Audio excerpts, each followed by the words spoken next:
teman-teman, Assalamualaikum warahmatullahi wabarakatuh. Kita lanjutkan pelajaran kita mengenai margin.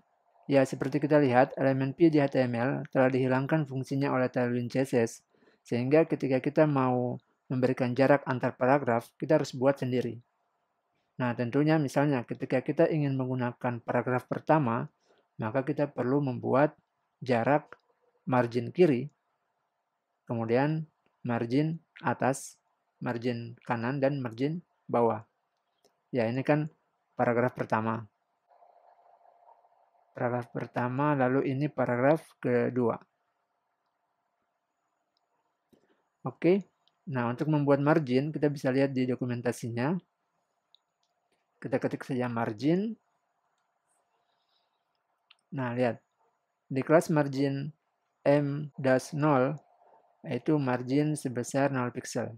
Kemudian ada margin sebesar 0,5 atau 0,125 dan seterusnya. Nah, tulisan margin ini artinya berlaku untuk atas, kanan, margin kanan, bawah, dan kiri, margin sebelah kiri. Ketika kita menuliskan M dash kemudian nilainya. Bagaimana kalau kita ingin menggunakan margin untuk batas bawah saja? Nah, kita bisa gunakan MB. Kita bisa cek di sini. Nah, mana nih?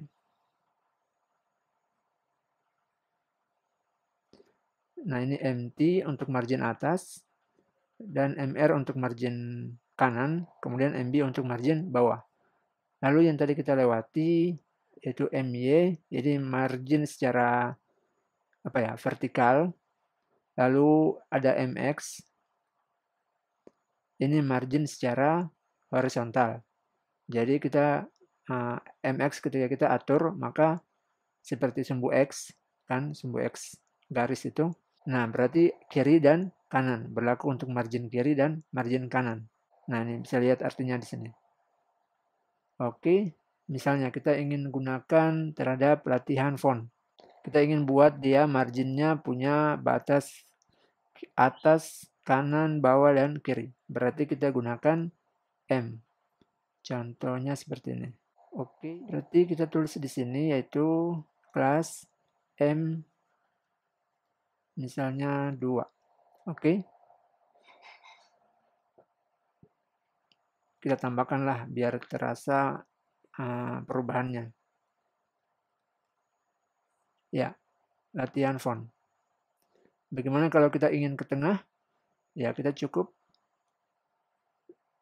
menaruh text center. Sudah. Ya, berikutnya kita terapkan margin untuk masing-masing paragraf. Ya, kita bisa berikan margin sebesar 2 rem dan margin 2. Oke, kita simpan. Nah, ya seperti halnya pada CSS dasar, tentunya margin ada, maka padding pun harus ada.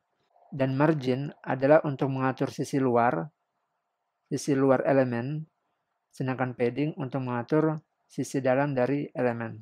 Dan teman-teman bisa lihat untuk padding, silakan diketikkan padding. Dan teman-teman bisa lihat padding penulisannya sama halnya seperti margin. Dan ketika kita nulis kelas P-0, maka ini diberikan batasan untuk seluruh sisi, yaitu atas, kanan, bawah, dan kiri. Ya, ini teman-teman silakan latihan sendiri. Oke, demikian latihan kita mengenai margin dan padding. Di video berikutnya kita akan belajar mengenai pembuatan background. Oke, sampai jumpa. Salam programmer.